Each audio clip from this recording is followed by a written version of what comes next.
Hey guys, how's it going? Welcome back to my channel. Today I'm continuing with my Beatles solo album series. And last week I did kick off this series. It's a part 2 series. Part 1 was me listening to all of the Beatles albums for the first time, which was a great experience. Now I'm checking out the members' solo albums, at least some of them. And last week I kicked off this part 2 series with John Lennon's debut solo album. And now I thought I would change things up by checking out Paul McCartney's solo debut album, Paul McCartney, from 1970. I took your advice, and instead of doing Pure McCartney, the compilation album, like I said I was going to split that album, that compilation album, into 5 parts, 5 videos, but you guys convinced me otherwise, so I will be checking out the actual albums, studio albums from Paul McCartney instead of Pure McCartney. So what I will be doing is checking out his first 5 albums, which will be McCartney, Ram, and also Wildlife, the debut album of Wings, which was a band that Paul McCartney created. I will also check out Red Rose Speedway, which is another Wings album, and also Band on the Run, the 3rd Wings and Paul McCartney album. And then once I'm done Band on the Run, I will temporarily take a break from this series for a few months, and then I will probably start it up again later this year sometime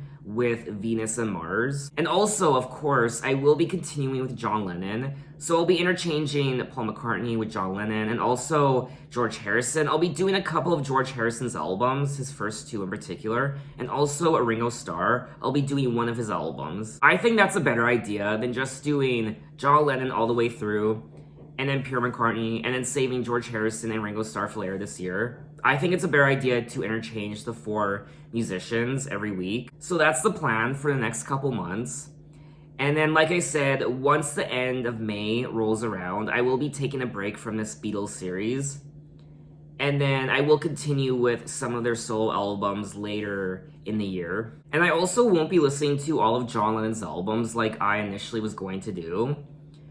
I instead replaced some of his albums with some of George Harrison's and Ringo Starr's. As of right now, I will only be doing John Lennon's debut album, which I already did, and Imagine and Double Fantasy. I might do his other albums later on. It's just a little overwhelming and difficult right now because I not only have to do John Lennon, but I also have to do Paul McCartney and George Harrison and Ringo Starr, so there's a lot of albums I have to juggle. And not just the Beatles, but there's also lots of other artists I have to juggle on my channel as well. So I really have to decide who to do, when to do them, how much time do I give to a particular artist. It's just very overwhelming for me right now, so I have to really choose my battles. Now, when it comes to Paul McCartney and the albums I'll be listening to from him, I did tell you guys the albums I will be listening to, but if there are other Paul McCartney albums you want me to listen to, other than the ones I listed, just leave a comment down below and I'll do some rearranging. For example, maybe a lot of you don't feel like I need to listen to Wings' debut album and instead want me to listen to a different Paul McCartney album from later on in his career, or maybe a different Wings album. So I'm open to different ideas, not necessarily listening to these albums in chronological order. Sir James Paul McCartney is an English singer-songwriter, musician, and record and film producer who gained worldwide fame as co-lead vocalist, co-songwriter, and bassist for the Beatles. He is one of the most successful composers and performers of all time, and he is also known for his melodic approach to bass playing and his versatile and wide tenor vocal range. His songwriting partnership with John Lennon remains the most successful in history, and he has written or co-written 32 songs that have topped the Billboard Hot 100. His honors include 2 inductions into the Rock and Roll Hall of Fame as a member of the Beatles in 1988 and also a solo artist in 1999, an Academy Award, 18 Grammy Awards, an appointment as a member of the Order of the British Empire, in 1965, and a knighthood in 1997 for his services to music. As of 2020, he is one of the wealthiest musicians in the world. In 1984, when talking about his hometown and where he grew up, Paul McCartney said, "The type of people that I came from, I never saw better. I mean, the presidents, the prime minister, I never met anyone half as nice as some of the people I know from Liverpool who are nothing and who do nothing. They're not important or famous, but they are smart, like my dad was smart. I mean people who can just cut through problems like a hot knife through butter, the kind of people you need in life, salt of the earth. Now, when it comes to his debut album, it says here that the album was mostly recorded in secrecy, using basic home recording equipment at his house in St. John's Wood. Paul McCartney recorded the album during a period of depression and confusion following John Lennon's private departure from the Beatles in September of 1969. I nearly had a breakdown. I suppose the hurt of it all, and the disappointment, and the sorrow of losing this great band, these great friends, I was going crazy. When Paul's debut album was released, it received mostly negative reviews, while Paul was vilified for seemingly ending the Beatles. The record was widely criticized for being underproduced and for its unfinished songs. Now, I am looking at the track list, and there are 13 tracks for a total of 43 minutes, and I don't recall hearing any of these songs before, but like always, if I start listening to a song that sounds familiar, I'll let you guys know. So let's get into it with track 1, The Lovely Linda. Now, of course, Linda McCartney was his wife. Now, Paul and Linda did have a 29-year marriage, and they had 4 children, a daughter, Heather, whom Paul later formally adopted from Linda's first marriage. And together the couple had Mary, who was born in 1969, Stella in 1971, and James in 1977.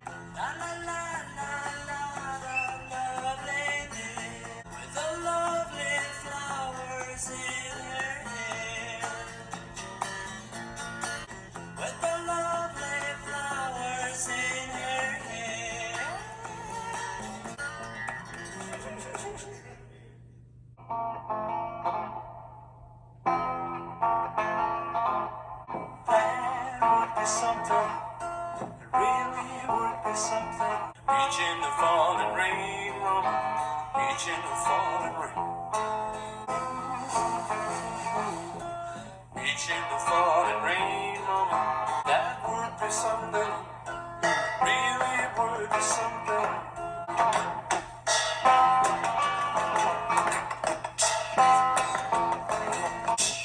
Reaching the falling rain, mama. Reaching the falling rain, that would be something. It really would be something. Reaching the falling rain, mama. Reaching the falling rain. Reaching the falling rain, mama. Reaching the falling rain. Ooh, ooh, now reaching the falling rain, mama. Reaching the falling rain. Ooh, reaching the falling rain, mama. Oh my, was that Paul McCartney beatboxing? I was not expecting that at all. Paul. He does it a lot better than me. Now, track 1, The Lovely Linda, was obviously a love tribute to his lovely Linda. La la la, the lovely Linda with the lovely flowers in her hair. The lovely Linda was only intended as a test of the new equipment, but it would be included on the official release of the album. And then that progressed into That Would Be Something track 2. And other than the beatboxing, I also liked the riff on this track. In the song, Paul McCartney performs vocal percussion to simulate a drum kit. From what I remember, I don't recall ever hearing vocal percussion or beatboxing on any of the Beatles albums from my recollection. That would be something, it really would be something, that would be something to meet you in the falling rain, mama. Meet you in the falling rain. And then he essentially just repeats that over and over and over again. Meet you in the falling rain. That would be something. It really would be something. I really did like the overall instrumental on this track and Paul's vocals. I had a good time, and I liked it. So let's move on to track 3, Valentine Day.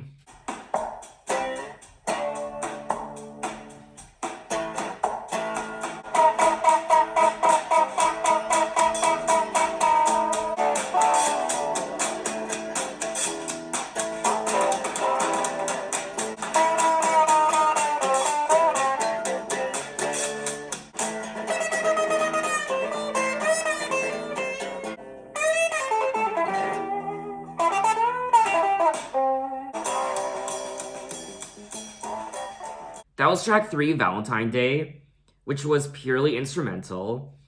And this is a little surprising to me.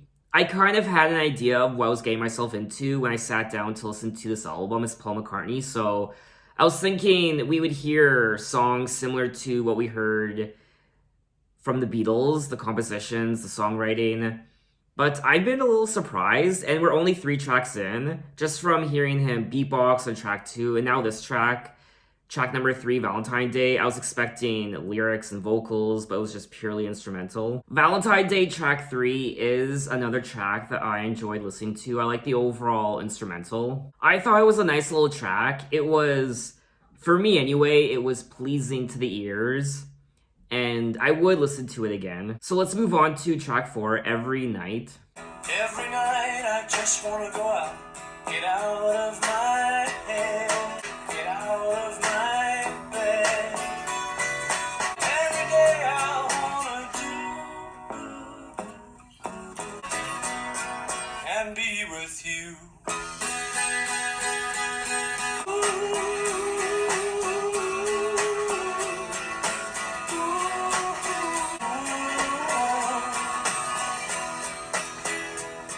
Every day I lean on a lamppost, I'm wasting my time. Every night that day is through and be with you.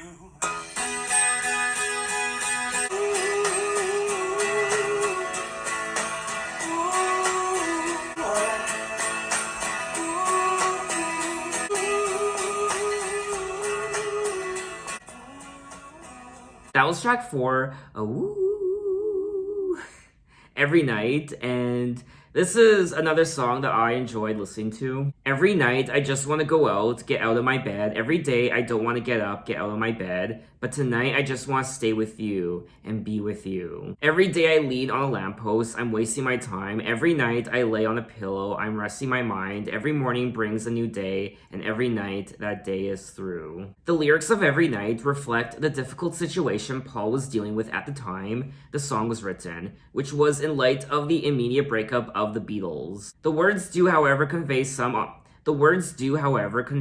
optimism for the future. I thought this was another nice song on the album. The overall guitar work and the drums and just the overall instrumental I quite enjoyed, and his vocals, and I would listen to the song again. But anyway, let's move on to track 5, Hot as Sun / Glasses.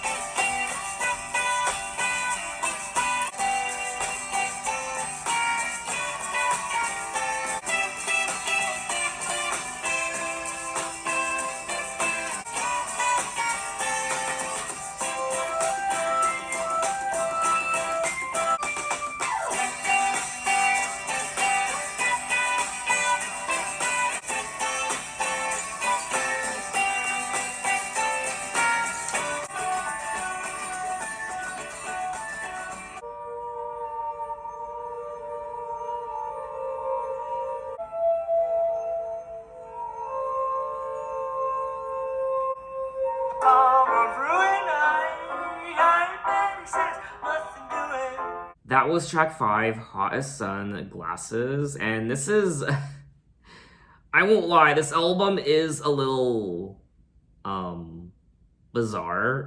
I really wasn't expecting these sorts of songs. It is a little experimental, and this track in particular had an interesting transition towards the end. Initially, the first minute or minute and a half, it was reminding me of, somewhere tropical, like Hawaii, had that warmth, summer-like beach vibe to it. But then it transitioned into this interesting, therapeutic, spa-like, instrumental. For me, anyway, I do think this album is a little random, but I guess that's part of the excitement. You really don't know what to expect next. I guess I can now understand why this album received mostly negative reviews when it initially came out. People calling it unfinished and underproduced. I can kind of see where they're coming from. I'm kind of having that impression as well, but I'm still enjoying these tracks, but at least for me anyway, this album overall so far, 5 tracks in, does seem a little bit incoherent and just a little messy. But anyway, let's move on to track 6, Junk. Bicycles for two, parachute, Tommy Blue, sentimental jamboree. Why says the sun? Why says the junk in the young?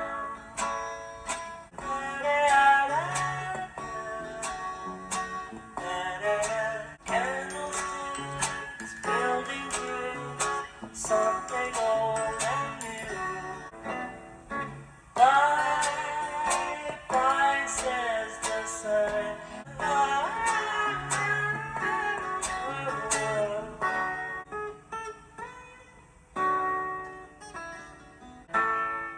That was track 6, Junk. And, I mean, I don't want to say it, but Junk kind of does perfectly describe this song just a little bit.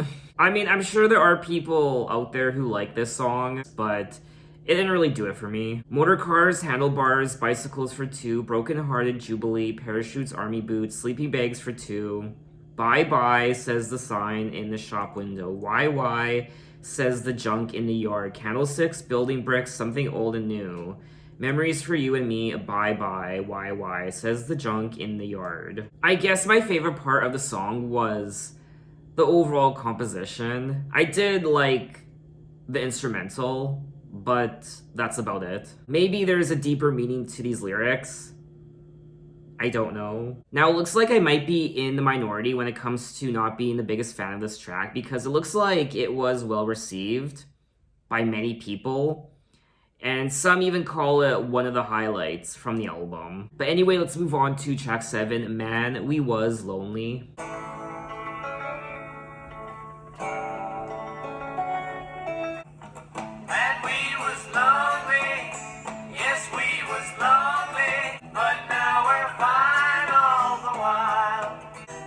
Songs that I thought were mine alone. I am home, home. And we was lonely, yes we was lonely. And we was lonely, but now we're fine all the while. Now let me lie with my mind for the night. And we was lonely, but now we're fine all the while. But now we're fine all the while.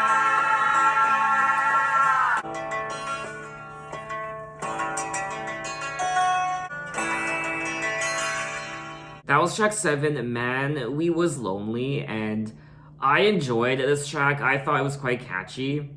And out of all the songs I've listened to so far, this one probably sounds the closest to a Beatles song, at least for me anyway. Man, we was lonely, yes we was lonely, and we was hard-pressed to find a smile, but now we're fine all the while. I used to ride on my fast city line, singing songs I thought were mine, alone. I like that part. Alone. I think it was a female singing one of the alones. Perhaps it was, Linda. Home. I also like the lyrics of the song. Man, we was lonely, yes we was lonely, and we was hard-pressed to find a smile, but now we're fine all the while. I actually think this might be one of my favorite tracks from the album so far. I just like the overall composition. I liked the melody also, and I found it interesting. Anyway, let's move on to track 8, Oh You.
That was track 8, Ooh You. And I didn't find the song particularly memorable. Look like a woman, dress like a lady, talk like a baby, love like a woman. Oh, ooh you, walk like a woman, sing like a songbird, eat like a hunger, cook like a woman. The lyrics didn't really grab me. Neither did the overall instrumental of this track. It was okay, I guess, but it's definitely not a song I would listen to again, really. But we are moving on to track 9, Mama Miss America.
That was track 9, Mama Miss America, another instrumental track.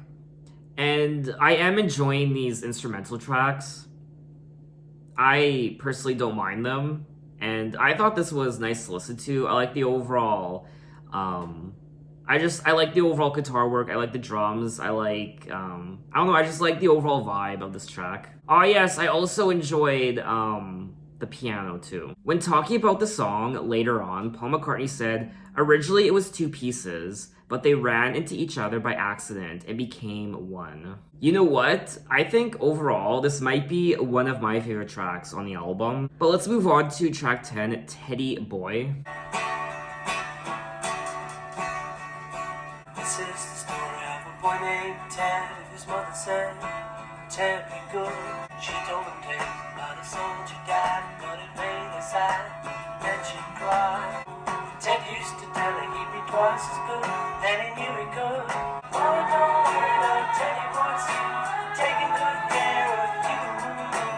Then came the day she found herself a man. Teddy turned and ran far away. He couldn't stand to see his mother-in-law with another man. He didn't know. He found a place where he could settle down, and from time to time, in his head, oh, don't worry, now Teddy boy's here, taking good care of you. Teddy, don't worry, your mommy is here, always gonna see you through. This is the story of a boy named Ted, and his mother said, Ted, be good.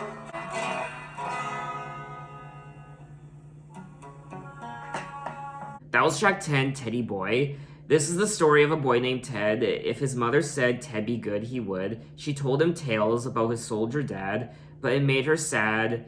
Then she'd cry, oh my. Ted used to tell her he'd be twice as good, and he knew he could, because in his head he said, Mommy, don't worry now, Teddy Boy's here, taking good care of you. He couldn't stand to see his mother in love with another man he didn't know. Oh no, he found a place where he could settle down, and from time to time in his head he said, Mommy, don't worry now, Teddy Boy's here, taking good care of you. I like this song lyrically. I like the story being told. The song describes the way in which a close relationship between a widow and her grown son is destroyed by her new romantic interest. Now, Teddy Boy is a song that Paul wrote during the Beatles' trip to India in 1968. And it was one that was recorded for the Get Back film, but later not used. I really did like the lyrics and story of the song, but this really isn't a song I would listen to again. But anyway, let's move on to track 11, Sing Along, Junk.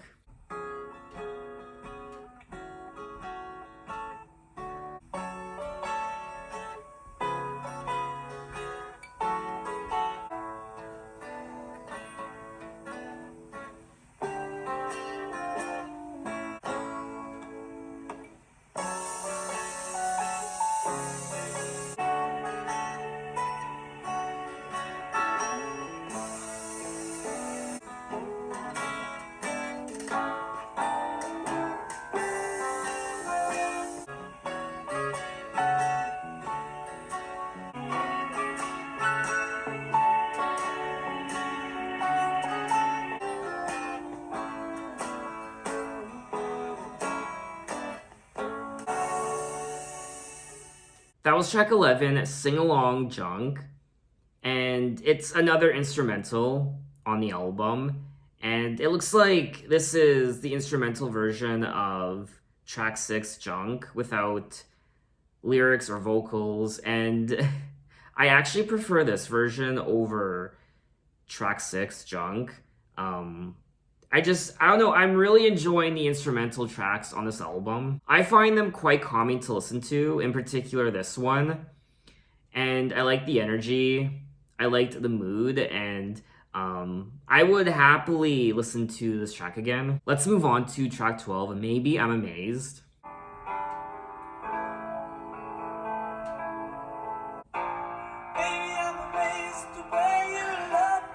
Oh, okay.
That was track 12, Maybe I'm Amazed, and yes, I have heard this song before, of course. The second it started, I knew right away.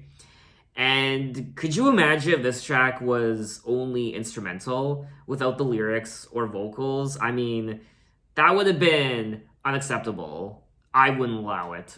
Baby, I'm amazed at the way you love me all the time, and maybe I'm afraid of the way I love you. Maybe I'm amazed at the way you pulled me out of time. You hung me on a line. Maybe I'm amazed at the way I really need you. Baby, I'm a man, and maybe I'm a lonely man who's in the middle of something that he doesn't really understand. I feel like this song might be about his wife, Linda. Paul McCartney wrote the song in 1969, just before the Beatles' breakup. He credited his wife Linda with helping him get through the difficult time. Now, this song is a big deal. Not only is it apparently one of Paul McCartney's best songs ever, not just from the album, but his entire career, but it's also regarded as one of the best songs of all time. I also liked Paul's vocals on this track. I like how on some of his songs he can get real passionate and aggressive, and he just gets overwhelmed with emotion that you hear that fire in his voice. But anyway, we have made it to the end of the album, track 13, Crean Acrory. I think I pronounced that well.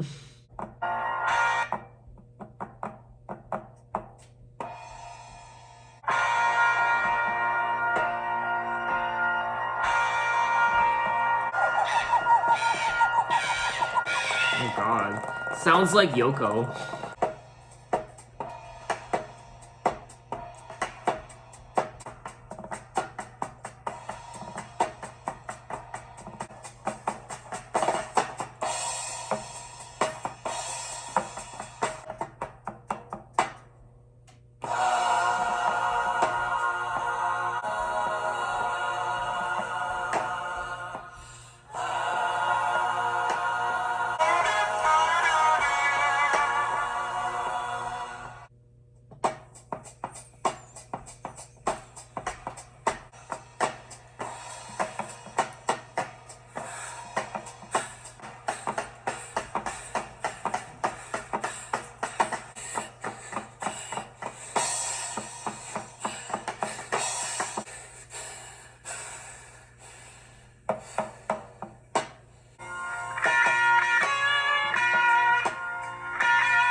was track 13, Crean Ac Rory. And this is, for me anyway, one of the most intriguing songs on the album. We hear some very interesting sounds like Paul McCartney's heavy panting, and also Yoko Ono. Just kidding. It was just monkeys. Now, it does say here that Linda contributed the breathing and animal-like sounds. Oh. I quite like the overall instrumental of this track, in particular the drums, and just the interesting pauses throughout the duration of the song. This is another song that I would gladly listen to again. I was quite captivated by it. So that was all 13 tracks of McCartney by Paul McCartney, and this was very much unexpected. I kind of had an idea of what I was getting myself into. I thought I would just hear a lot of compositions from Paul McCartney that we already kind of heard from his Beatles days. So I kind of thought it would be like that. And we did get a little bit of it, but there was a lot of experimentation on here. A lot of just purely instrumental tracks, which is something else I wasn't expected. I mean, some of my favorite tracks from the album are the instrumental tracks. I did like the songwriting and stories on some of these tracks. I feel like, though, the songwriting isn't the highlight of the album. He does touch on Linda quite a bit, his love for Linda, and how she helped him through this difficult time in his life during the breakup of the Beatles. I liked all of the various riffs I heard, whether it be guitar riffs or piano riffs, and this album, for me anyway, was quite pleasing to the ears. I also liked Paul's vocals. There was even some beatboxing on, what was it, track 2? That would be something. I personally think people were a bit too harsh on this album from the get-go. I mean, for me anyway, the album is a little incoherent. It's a little all over the place and inconsistent. I would listen to a handful of these songs again, but I also feel like some of these songs just aren't particularly memorable. I do want to reiterate, though, that this album was mostly recorded using basic home recording equipment at his house in St. John's Wood. Mixing and some recording did take place at professional London studios, though. I don't know, maybe people were expecting songs that sounded more closely to what we heard from the Beatles. But overall, I did enjoy this album. I don't think it's as good as his work with the Beatles, but as a standalone project, as his debut album, I think it's still quite nice. Now, if I had to choose which album I prefer more, John Lennon's debut album or Paul McCartney's, I would probably select John Lennon's. I do like John Lennon's debut album more than this one, Paul McCartney's, but John Lennon's is definitely far more depressing and sad.